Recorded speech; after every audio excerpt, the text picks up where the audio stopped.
le prince Harry gagne une précieuse bataille dans sa guerre contre la presse britannique.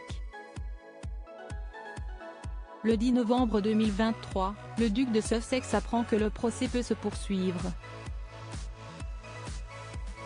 Le prince Harry a porté plainte contre la presse britannique. L'affaire du duc de Sussex prend une tournure positive. Un juge vient de décider en faveur de la poursuite de son procès. Une guerre qui n'en finit pas entre le prince Harry et les tabloïds britanniques.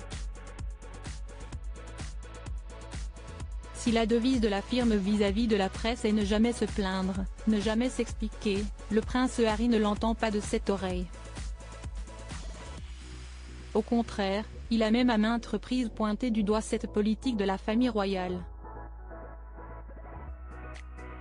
Le fils cadet du roi Charles III avait déjà révélé auparavant comment on lui aurait fortement recommandé de n'intenter aucune action contre la presse. Le prince Harry, 39 ans, avec 6 autres personnalités incluant Elton John et son époux David Furnish, a attaqué le Daily Mail, dont la société éditrice et Associated Newspaper Limited.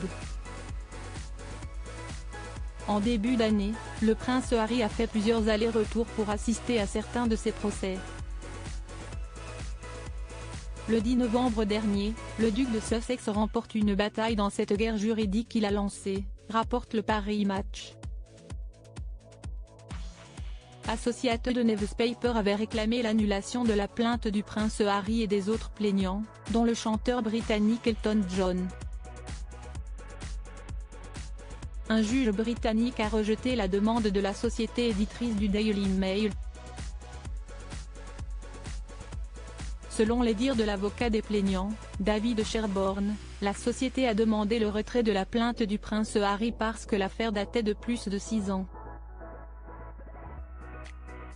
Le prince Harry tient un dossier convaincant. David Sherborne, dont les propos sont rapportés par Hello, qualifie la tentative de aussi ambitieuse qu'inintéressante. Mais encore, ses clients, dont le prince Harry, disposent d'un dossier convaincant. Le procès se poursuit donc. Il s'agit d'une grande victoire pour l'époux de Meghan Markle. Pour rappel, il est question d'affaires d'utilisation abusive d'informations privées, de recueil d'informations illégales et de mise sur écoute de voitures et de domicile.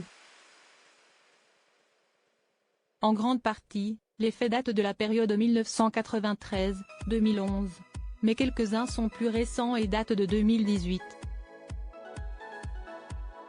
Pour rappel, sa relation tumultueuse avec la presse est l'une des raisons qui ont poussé le couple Sussex à quitter la famille royale pour s'installer en Californie.